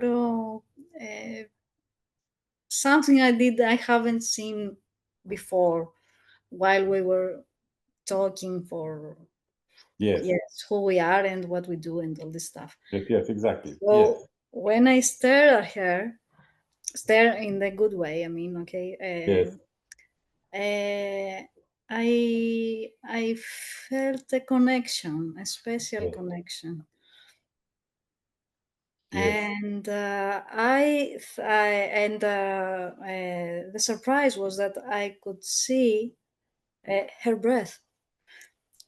Although it was through Zoom and cameras and not live, I could still see that and observe that and feel what she felt.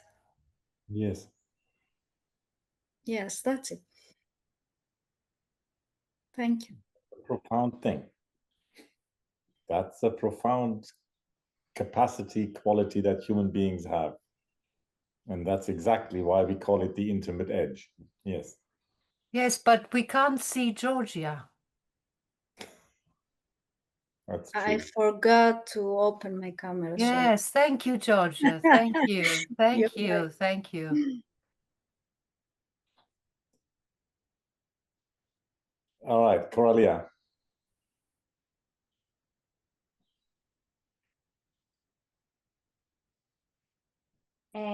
Ήταν μια πολύ ενδιαφέρουσα εμπειρία. Εγώ μπορεί να μην έχω εκπαιδευτεί σε κάποια από τις τεχνικές αναπνοές, αυτά τα ονόματα δηλαδή που μας έλεγες μου είναι εντελώς άγνωστα, αλλά επειδή κάνω πολύ γιόγκα, στη γιόγκα χρησιμοποιώ πάρα πολύ την αναπνοή ως μέσο χαλάρωσης, εγρήγορσης, να δώσω ζέστη στο σώμα, να κρυώσω το σώμα και στην καθημερινότητά μου χρησιμοποιώ την αναπνοή όταν είμαι σε στρες για να ρυθμίσω το σύστημα. Και τώρα όμως να έχω ανοιχτά τα μάτια και να κοιτάω κάποιον άλλον άνθρωπο, στην αρχή μου ήταν κάτι πρωτόγνωρο και το βίωσα ως στρες, δηλαδή ένιωσα μια πολύ έντονη πίεση στο στήθος. Και ύστερα σαν να έδωσε εντολή στην αναπνοή μου να πάρει περισσότερο χώρο. Και όταν πήρε περισσότερο χώρο ήταν ένα πάρα πολύ ωραίο συναίσθημα να κοιτάζω τον άλλον απέναντι και ταυτόχρονα να νιώθω το στήθος μου να ανοίγει και εγώ καταλαμβάνω συνολικά περισσότερο χώρο. Ήταν σαν να μην μεγάλωνε μόνο η αναπνοή, να μεγάλωνα κι εγώ. Και ένιωσα πραγματική σύνδεση κοιτώντας την κοπέλα απέναντί μου, την Αγάπη. Πολύ διαφορετικό από το να αναπνέω μόνο για μένα στον κόσμο μου. That's the point. Exactly. So I'll say a little thing about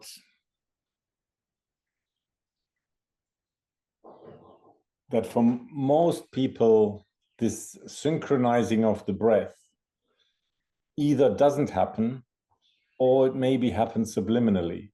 But if it does happen, or if we do it to some extent deliberately, it becomes possible to make some connection or to create some kind of resonance, even with people when they are quite dissociated. Like, let's say you've got a client, they're in a really traumatized state, they're in some kind of dissociative state. And for many therapists, immediately you feel compelled, you feel agitated, appropriately so in a way, you feel compelled to do something and to counteract the dissociation that you perceive by some kind of activity. And a lot of the time, I'm not saying it's right or wrong, but there is the other option that you might trust what a couple of people have been saying just now, that by synchronizing the breathing, whatever the breathing, if the person is in a dissociated state, very likely their breathing is not smooth and easy and expansive. But if you synchronize your breathing with theirs, you may find that there is some sense of connectedness from both parties, like a reassuring connectedness. What's one of the main things about trauma and a dissociated state? The person feels isolated. So if you can, to some extent, deliberately synchronize your breathing and establish a connection, even in the isolation and dissociation, then that can have a very containing effect without anybody saying anything. This is a hugely underestimated possibility in trauma work. When people get really panicky about the client drifting outside of the window of tolerance. And so that, like I say, usually generates a lot of activity on the therapist's part, but it doesn't have to if you can rely on this simple, powerful thing that we're just talking about, that we just found in the experience. Okay, Adonis. Εγώ παρατήρησα, μου άρεσε πάρα πολύ η επαφή βλεμματική. Υπήρχε μια δυσκολία, επειδή έχω κάνει πολλές φορές βλεμματική επαφή από κοντά. Είχα μια αίσθηση απόστασης, όσο περνάει η ώρα το καταλαβαίνω, από το άτομο. Νομίζω συναισθηματικά ένιωθα μια μεγαλύτερη απόσταση από το να ήμασταν από κοντά. Νομίζω θα μ' άγγιζε περισσότερο. Αλλά αυτό που παρατήρησα και είχε πολύ ενδιαφέρον για μένα ήταν το κομμάτι ότι ήταν δύσκολο, ιδίως στην αρχή, να κρατήσω την επαφή με την αναπνοή μου και την επαφή με το άλλο άτομο. Μένοντας στην επαφή με το άλλο άτομο, έχανα την αναπνοή μου, οπότε ένιωθα ότι σταμάταγε η αναπνοή μου, ανέπνεα πιο ρηχά. Και όταν πάθαινα και γύριζα την κάμερα πιο πολύ προς τα μέσα, έχανα λίγο από τα χαρακτηριστικά της κάμερας απ' έξω. Αυτό ήταν έτσι μια ενδιαφέρουσα παρατήρηση που κρατάω, που στην πορεία λίγο είχε μια ισορροπία, αλλά χρειάστηκε να ανεβάσω λίγο μια εσωτερική ταχύτητα, ίσως για να μπορώ, μια εγρήγορση να το πω, για να μπορώ να παρακολουθώ ταυτόχρονα και στα δύο επίπεδα. Αυτό. Ευχαριστώ. Yeah, understand. Yeah.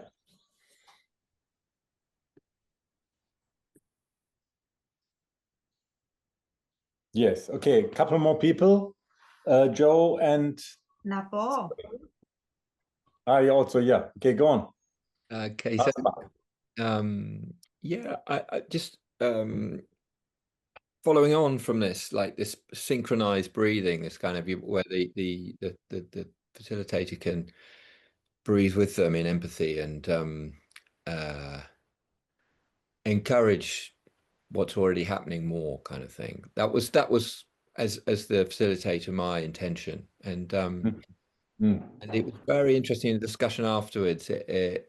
What was revealed was that when I started opening my mouth, and the person that was breathing reported that a part of him came up that was like felt I was requiring him to open his mouth and do it like yes. And so it really showed me, like, which wasn't my intention at all, but it shows me, that of course all of our object relations are there, they're just there. And I didn't know, I had no idea that was going on for him. So as a facilitator, yeah, I don't know that all these things are going on, which would be blocking that process that I think that I'm encouraging, but I'm actually creating an obstacle here, Yes, that's right. Exactly. So this is such a beautiful illustration of how idiosyncratic the experience of breathing, the experience of the other, the meaning making, the unconscious meaning making that goes on between the two, as you say, via the lens of the object relations, which is why all these ideas about generic principles of what is good breathing, how to do it, how to encourage somebody to breathe. You have no idea, as you're saying, what subjective effect the most benign intention can have on the other person. So this is such a beautiful illustration of how much relational awareness and, in a way, uncertainty we want to bring to this, when really a lot of breath work appears very determined and certain in its directiveness, which, as we will practice, there is a really important quality to being able to give clear and unambiguous and directive instructions. And that needs to be part of our capacity. And at the same time, as I said at the beginning, we want to be able to be really sensitive to the ambiguity and the uncertainty of what this means to the other. Whatever I'm saying, whatever I'm modeling, whatever I'm demonstrating, whatever that means to the other, that's a mysterious animal. And I want to be sensitive to it. And therefore, I need to inhabit some position of uncertainty. And so for most people, that's just mind-boggling. How can I be a determined, clear, instructional authority and at the same time be this person who is uncertain, receptive, sensitive, open, not at all directive or certain? How can we combine all of those contradictory qualities into the same therapeutic position? Yes. But what you're saying illustrates that we need to, it's really necessary. Even if it appears impossible to the mind, it's nevertheless necessary. And I was just wondering, how would we flush out that kind of information, that relational information, that there's an object relation there, there's a projection? Well, you would probably notice, this is what we need to come around to soon. There is the topic of how do you actually perceive and then assess or evaluate or make sense of your perception of somebody else's breathing pattern. But sooner or later, you would notice, if you are plugged in and resonating in an embodied way, you would notice that it is having the opposite effect on the breathing pattern. And then you think, well, something's happening that wasn't quite my intention. Then that might be the moment to ask a question, like what's going on right now, or something like that. Yes, exactly. Yeah.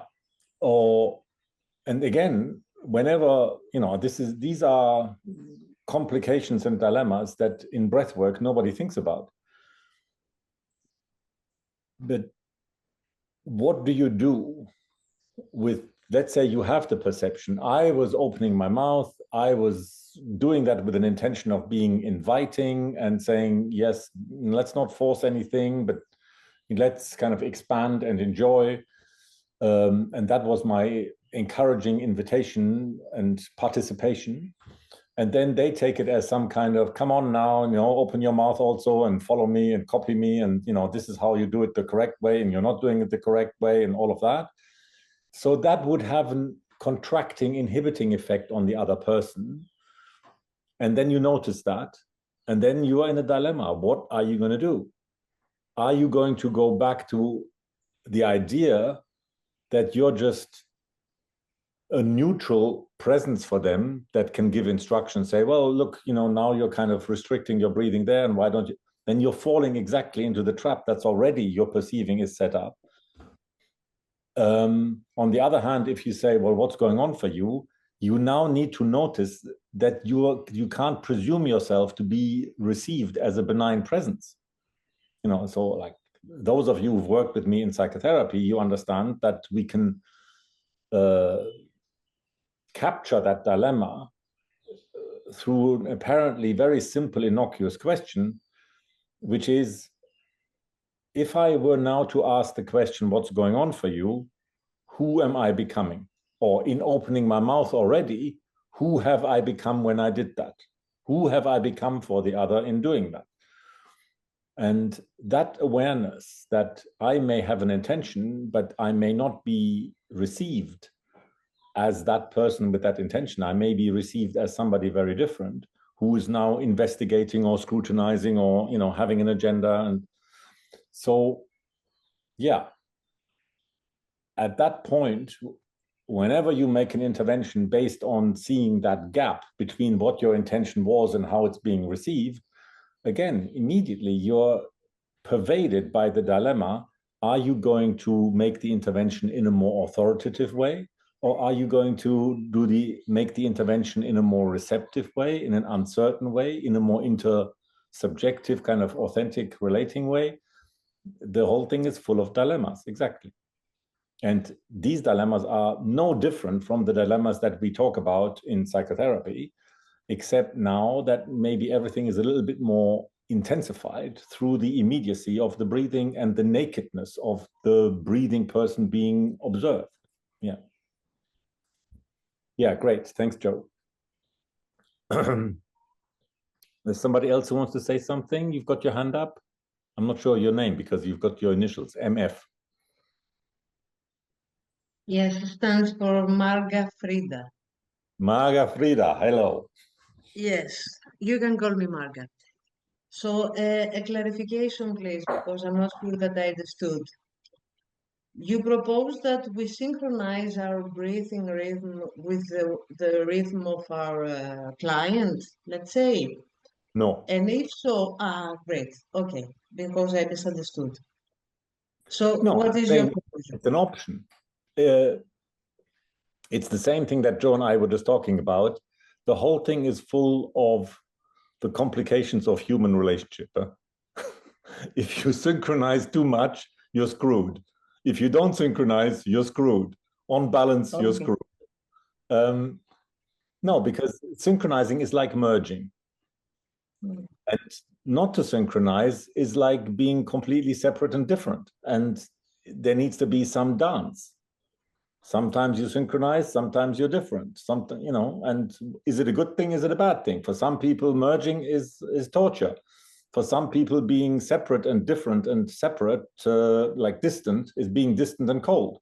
So there's no guideline. We just have to work it out. You know, two flawed humans work it out. Thank you. Aspa.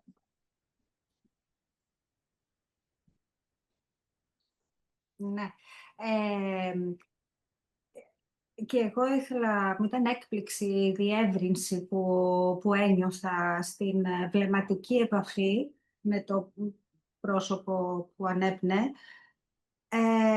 και αναρωτήθηκα, ήταν έντονο αυτό την αναπνέω και με αναπνέει. Ήταν συγχρόνως αυτό. Και όταν σταμάτησε η βλεμματική επαφή και έκλεισε τα μάτια, το πρώτο πράγμα που μου ήρθε είναι με άφησε μόνη μου. Εμένα. Yes, yes, yes. Και άρχισα να έχω αγωνία, λίγο έτσι κάποια ταχυπαλμία. Yes. Παρατήρησα και τώρα από αυτά που ακούω το ότι υπάρχει ένα άγχος να είμαι παρούσα. Λες και δεν είμαι παρούσα, αλλά είναι κάτι παραπάνω, να πρέπει να είμαι παρούσα.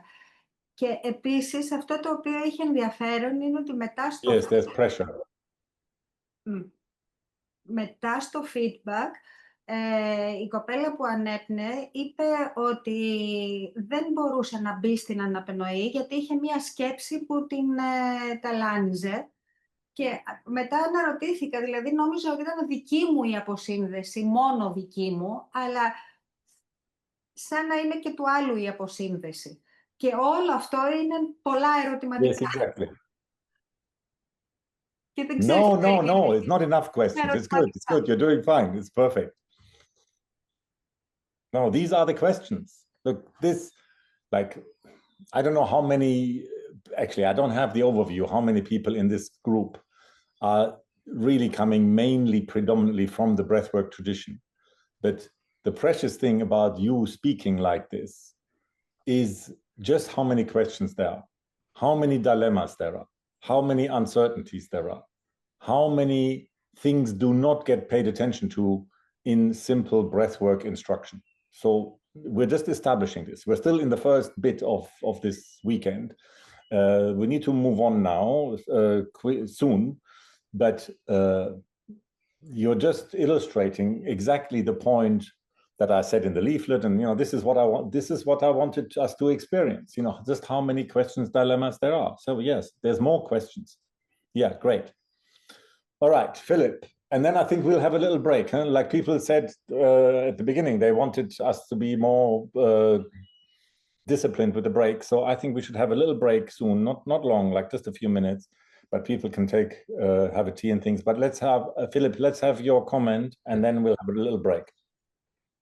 So I was very impressed by the impact of paying attention and not paying attention.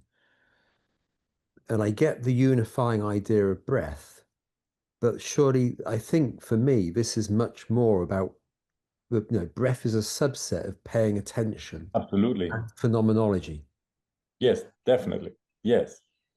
So the inspiration for the exercise, some of you may know, the first half being impassive, keeping a still face, not responding, depriving yourself of nodding the head and things that you might otherwise naturally do.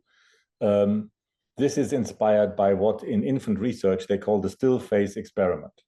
I don't know whether you've seen the videos. They did experiments where they gave mothers and the instruction to be normal with the baby, and then turn away, and then turn back to the baby, and then for a minute, just do exactly the exercise, keep a still face and not respond. And is it just about the breathing? No, it's not just about the breathing, as you say, Philip. It's a zillion things how that attitude that you were trying to take, that kind of impassive, somebody called it stoic. I think that's quite a good way of calling it. Like that stoic attitude, how that communicates itself. The breathing is just one tiny little channel of a much wider way that occurs. Yes. Yeah. And as people have said in various ways, it's astonishing when we really pay attention to it, how much that occurs even via the screens. Yeah. And not many people have talked about the difference between the first minute and the second minute. And I'm suspecting that not everybody quite got the exercise, or that sometimes the facilitator didn't announce the first minute. And so the change wasn't that obvious. And, so it's difficult to give the instructions in a way that everybody really is on board. So, and very few people have talked about the second round, where the instruction for the person breathing was to have an explicit attitudinal reaction against the other person's the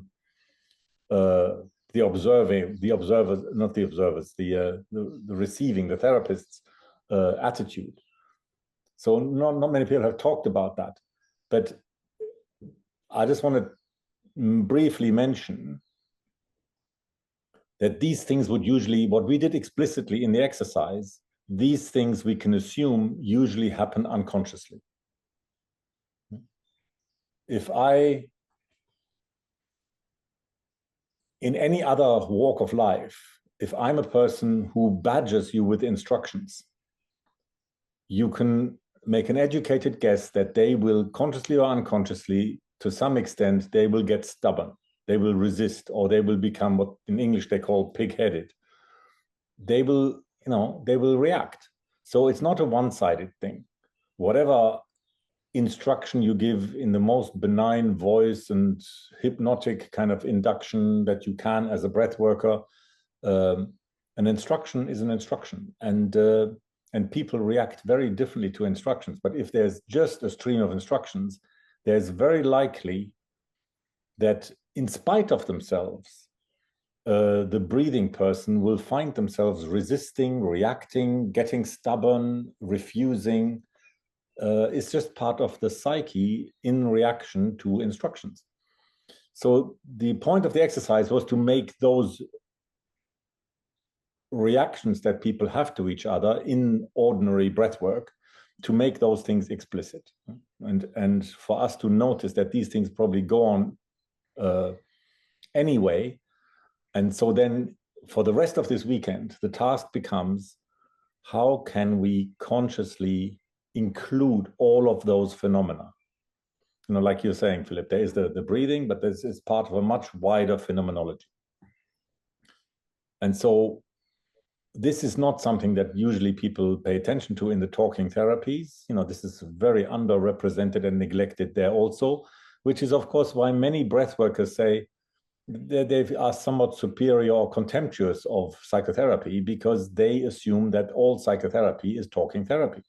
And then they think, well, nothing much happens in the talking. It's just talking, left brain talking. And so breath work, many people construct breath work as the embodied antidote, the embodied alternative to talking therapy. But of course, we're not talking about that here. We're talking about really weaving the best of both together. And that requires us to pay attention, as Philip was implying, to the whole phenomenology of the two body minds interacting and all the relational, like the thing that Joe was talking about, the relational fantasies, and how my intention as the therapist can be really misunderstood and misreceived and constructed via the relational universe and the client's inner world in ways that I can't possibly predict, although I may have some non-verbal cues that my intervention isn't quite landing the way I intended it. All right, let's have one more question, Georgia, and then we'll have a little break. I wanted to ask, when a person feels anxiety or has all these yes, this means this may mean that this may be because of some maybe he's introvert or something, and anyway some character yes, yes, thing, yes, or it's a trauma, it's something you know, be deeper. 99% of the time it's both. Okay. So this is what some psychotherapists talk about or think about, that what we think of as somebody's character, somebody's personality, you know, this is who I am kind of thing, that this is shaped by hidden trauma. And therefore, when people say, I'm an introvert, well, how did you become an introvert?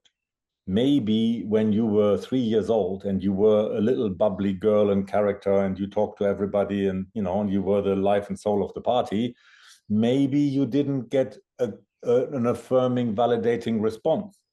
Maybe to not be celebrated and delighted in, you know, that was to some extent traumatic. You were very expressive as a girl.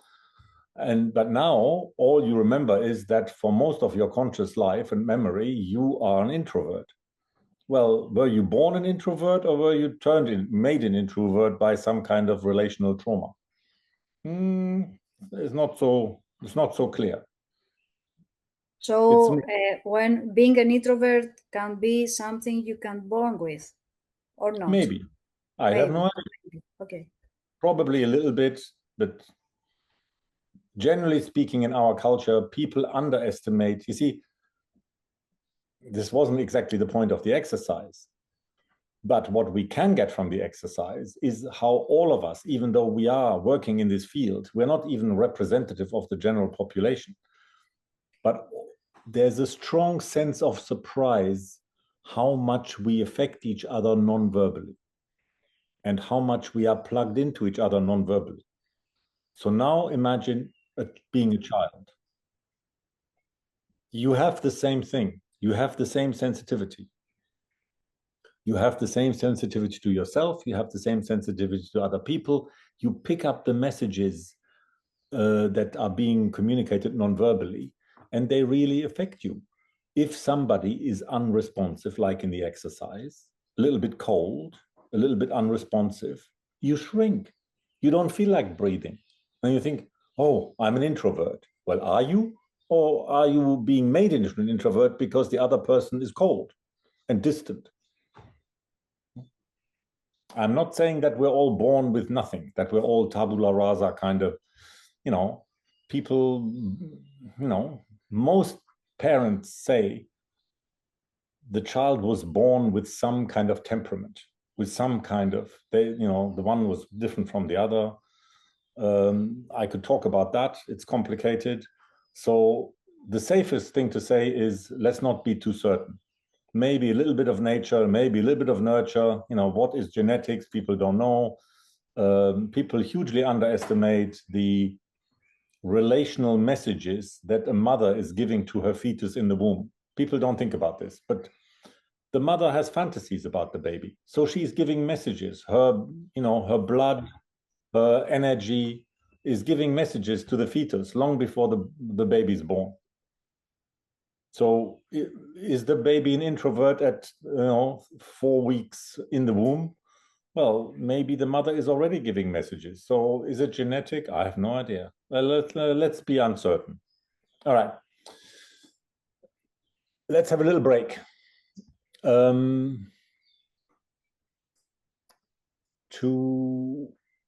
after the break, I think we got enough from the exercise and its time is moving on. I will do slides. After we come back, I will try and take you through the slides of the basic principles, building on everything we've said so far.